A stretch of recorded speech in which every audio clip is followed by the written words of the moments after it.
A correspondent on ground. We're roving this morning. We're also looking at what the ordinary Ghanaians' perspective is on this manifesto launch by the ruling NPP. Now over to you, Manuel. What do you have for us?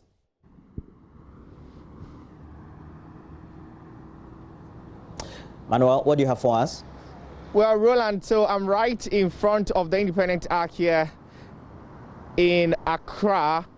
And I've been trying to get a few comments, if you like, reactions from general public, really, on the NPP's manifesto. They christened it Protecting Our Progress, Transforming Ghana for All. Well, are people happy with what they had? Are people elated by the sort of policies and programs that the NPP government wants to implement in its second term if it should win the December polls? I have with me a few gentlemen who have been able to catch up with, well, Alexander, Promise, and then Karim are all here. We'll be speaking to them very briefly to find out what they also think of the manifesto as was outdoored by the NPP over the weekend. Thank you so much, gentlemen, for coming through. This one has to be very quick and brief. I want to pick, initially your reactions to the NPP's manifesto. They say that they are protecting our progress and transforming Ghana for all. Were you impressed by what you heard and saw last Saturday? Okay, I was really impressed by what I saw last Saturday. The rate at which the program was organized was top-notch. We could see the social distancing protocols being observed, everybody wearing the masks because of the era in which we are in. Moving forward, I think the manifesto brought in new angles, which I think we're going to delve in. But nonetheless, they also projected the gains they've made over the 3.5 years since they won that social contract with the Ghanaian people. So for me, I picked some excerpts of the manifesto. Well, let's quickly delve into those. What are the excerpts that you picked and, your impressions about this one? Yeah, looking forward, the housing system has to do with the Rental Act, the National Rent Act. You remember the Vice President mentioned that 100 million Ghana cedis fund is going to be put there so that a private partnership can come in. Looking at that, currently you can see that people are struggling. A lot of people, like young Ghanaians, I don't know for yourself if you stay on your own, people are struggling to pay for rent. Businesses are very struggling to pay for rental spaces in commercial properties and residential properties. So something like this coming up, and currently what we need is a better understanding of what the Vice President said with regards to the Rental Act in the housing system. I think if we get a better understanding and the laws work assiduously, we are going to enjoy the benefits of that process. Well, I'll come back to talk to you about what people say that, let's enforce the current status quo, which is a 6-month, advance payment, which is currently not being enforced. Why introduce a new policy to correct a failure, for want of better expressions? But I promise I'll come to you briefly. Let me go to Karim. Karim, let me take your initial thoughts on the manifesto as was presented by the NPP over the weekend. All right, thank you very much, Manuel, and a very good morning to all viewers out there. I think that every party presents a manifesto, but at the end of the day, the most important thing is not the presentation of the manifesto, but the implementation of the plans in the manifesto. So if you come and present a beautiful manifesto, and at the end of the day, we do not see you fully implement, you can't do everything, but implement to a maximum extent the things that you have made mention of, then everybody would be happy. But even a quick one, just on the issue of rent, I have a very huge issue with that, because I don't think that young people need loans to be able to pay for rent. They only need an effective system to be able to pay for rent on their own. And imagine that if I have to pay rent of 100 Ghana cedis a month and you give me 6 months, which is just 600 cedis, even as a national service personnel, I should be able to afford that. But if landlords are asking me to pay 1 year, 2 years in advance, then it becomes a problem. So what I think the government should have thought of should have been to fully implement the Rent Act that allows for people to pay just 6 months of rent in advance. And I think that if we do something like that, then we wouldn't need to institute any loans for anybody. Because if you give me a loan, how do I even pay back? when I'm done with national service and I don't have a job, you know, but if I'm making some 559, I can reserve some 600 cedis to pay for 6 months in advance and start saving every month, you know, 100 cedis towards the next month. That's what I think about that particular, you know, bit on rent. Let me come to promise. Well, Karim says that the rent bit of the manifesto, as was presented by Vice President Baumia, he has a problem with that. I don't know what Promise is thinking when he heard of the plans, the policies and programs of the NPP going to the next election. I want to say a very good morning to your viewers, and I'm a sports person, so I always like to be in the confines of my expertise to sports. And going forward on Saturday, looking into the manifesto, the NPP had presented a very fantastic manifesto overall. But when it comes to sports, what they said they would do in 2016, what they did over the course of the effort that we gave them was not really pleasing. And then you come back to access for the mandate to do something else in sports after you've not even finished what you've access to give you the mandate, then you will do. It shows that the NPP government has little or no respect for sports. And as every growing economy, if you neglect the sporting sector of the economy, that economy fails. And we give it in the year 2010. Even golf was able to give Australia $2 billion in fundings, which means that when government turns their attention to the sport, we could be raising serious capital instead of debts, which the sport has accumulated over the previous years. It is very, very appalling to everything. When you say the NPP government does not respect sport, what do you mean? COVID came crashing down on a lot of football, teams and so on. The government has cushioned them. That's enough consideration for the sporting sector. I don't think so. No, you see, COVID didn't only strike Ghana. COVID struck the whole world. But in EPL, okay, just in England, in EPL, the sporting sector, we're making about 600 million every year, even during COVID. It shows you that COVID or no COVID, people are willing to purchase good products. You understand me? And the Ghana sporting product is not being managed well by both the ministry, the GFA, and the NSA. And it shows you that the government has neglected it. I want to give you, for example, in 2016, the government gave us 8 promises that when they come into power, they will fulfill the sporting sector. But out of those 8 promises, they only accounted for 4 in the just ended manifesto launch. It shows that the remaining 4 was neglected completely. And even the 4 that they've accounted for, even if you want to go into the details, which we'll do very shortly, you realize that even those 4, there's a problem with it. It shows that the government is not taking the sporting sector seriously. They're building center of excellence and sports complexes, about 10 across the entire country, and that is to improve, youth engagement in the sport and so on and so forth. That's some sort of, interest in sports, no? Manu, for every growing sporting industry in every country, there are 4 things that must be taken into consideration. Number 1 is infrastructure. Number 2 is revenue. Number 3 is a working structure, like what Germany did for them to win the 2014 World Cup. It means that this country, our infrastructure in sport is number 1, very, very poor. Listen, just last year, okay, Black Bombers, which is the boxing team, went to qualify for all African games, and up to today, their salary, their per diem, which is about $50 per day, they were there for 10 days, has not been paid. Interesting. Let me come to. I'll come back to you. Interesting revelations that you're making there, Smith. Karim does not agree with the rent bit of the manifesto and so on. But away from rent, though, what other things caught your eye and caught your attention? Looking at the tourism sector, you remember the government promised to build national theaters across the 10 regions at that time. And as of now, we don't know where the theaters are even situated. They also mentioned, I saw in the manifesto, I've taken my time to look at some of the highlights, and they talk about the Koforidua one which they're building. For me, I was expecting them to revamp some of the old existing ones which has already been there. For instance, you go to Kumasi, when you go to Kumasi Cultural Center, there's a cultural center there which has been dictated for a long while. So I was expecting government to probably revamp those sectors so as to boost the tourism and creative arts industry. Looking at creative arts, every day, every year government comes promises, but we see little, improvement in that sector. Fine, we can give them the benefit of the doubt. We can give them that 100% score for the year of return. That was a broad initiative from government. We saw diaspora people coming in. But nonetheless, look at our tourist sites. How well did they, make that appealing to these diasporan people. Well, Manuel Cranton there, but it's where we come back to the studio to get our conclusive comments from our three guests. Now, let me start with you, Franklin Cudjoe. How well are we in our own minds if we say, whether we're right or wrong, that we want to benchmark this manifesto with the 2016 one by way of what the deliverables are, if we want to do the assessment as voters?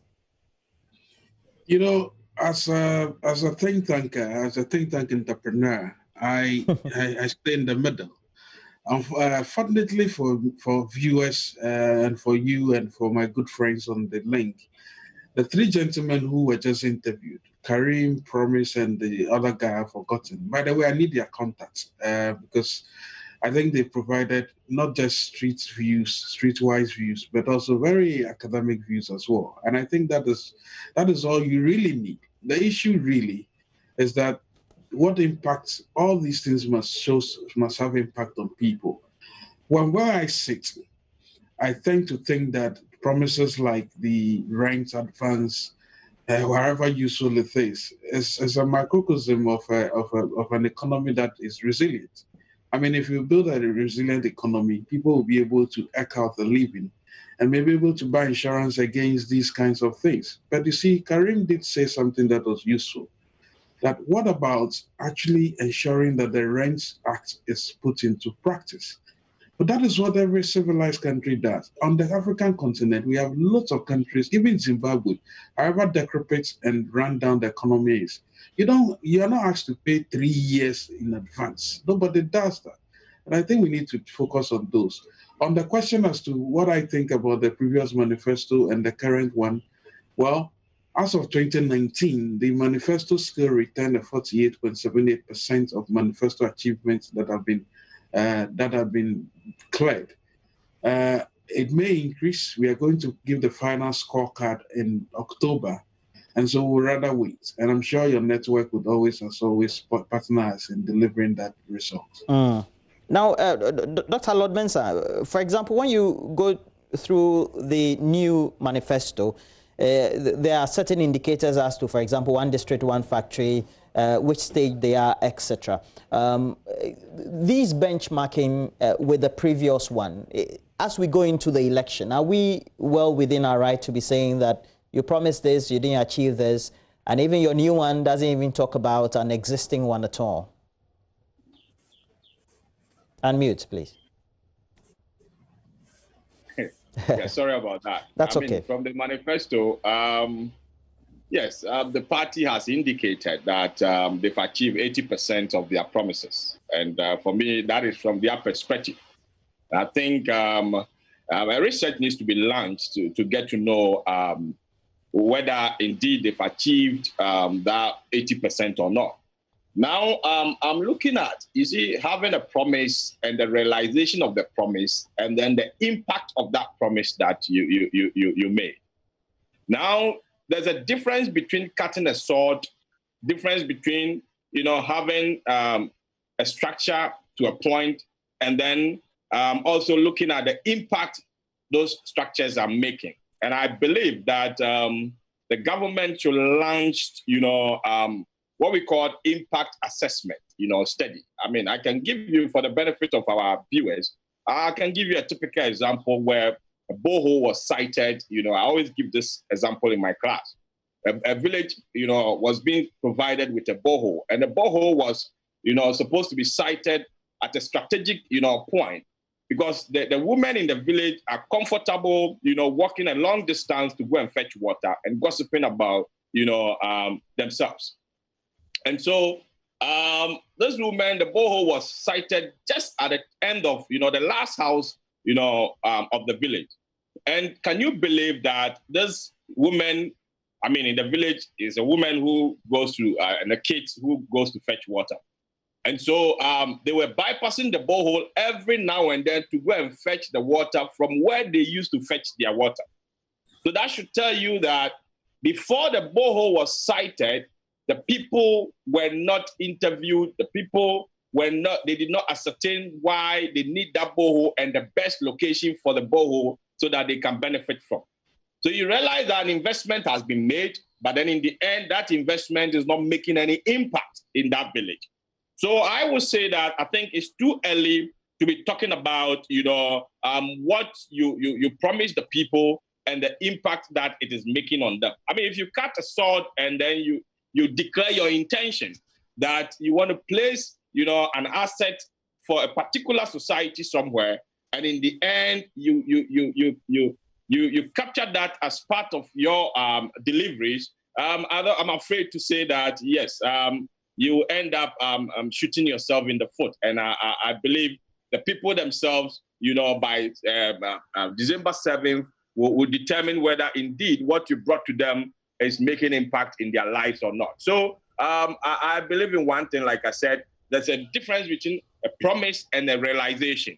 Now, if we are to go by, what is being realized as we speak now from the 2016 manifesto, I think the 80% is overly stated. I'll put it that way. And now, Dr. Sante, on the governance side or transparency side, is also the issue of what the assessment will be from the voters. And I know that even in the Fourth Republic, for example, the NDC, before the Mills administration came in, one of the key deliverables they wanted to see in health was that there was going to be a one-time payment. It was left totally in the 2012 manifesto of the NDC, okay? And so we've seen all these replated in the Fourth Republic. How will voters make that choice based on what they thought you should have delivered and you have not when they go to the polls? Just shortly, let's say in 3 minutes if you can. Yes, it's a very simple matter.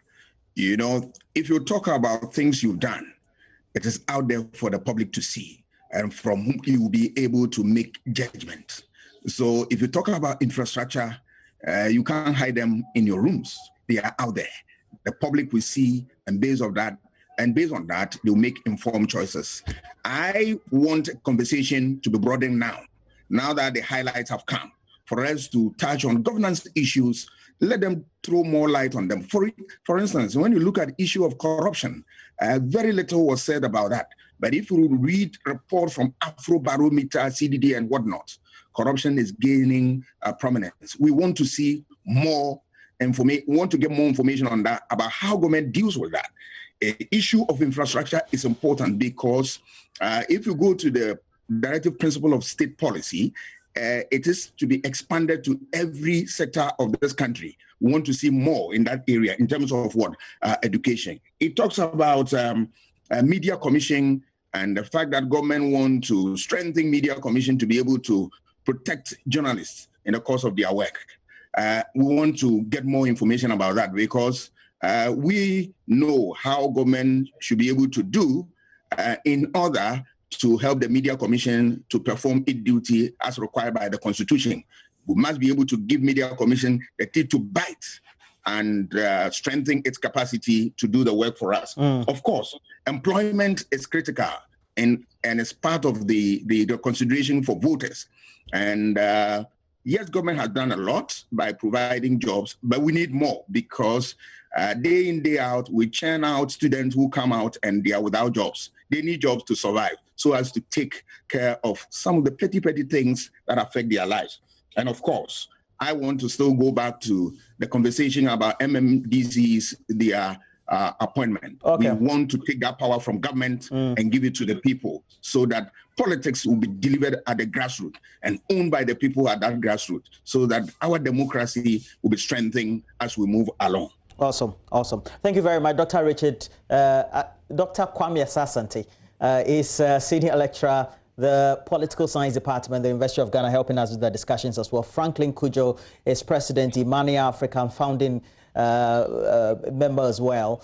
And then we have Dr. Lord Mensah, the Finance Department, the University of Ghana Business School. All of you, kudos to you. As and when we need you to broadly look at this 216-page document, we could have done that in just an hour, 40 minutes. So we'll come back to you again. Thank you, gentlemen. And I know that you all help us do the discussion, the analysis on many respected issues of national concern. But it's where also we'll take a break. When we come back, somebody who has been very vociferous, a big critic, apparently, of the Kufuor-led government, even though he has great admiration for the president himself, well, has bigger things to say in this interaction we had with him.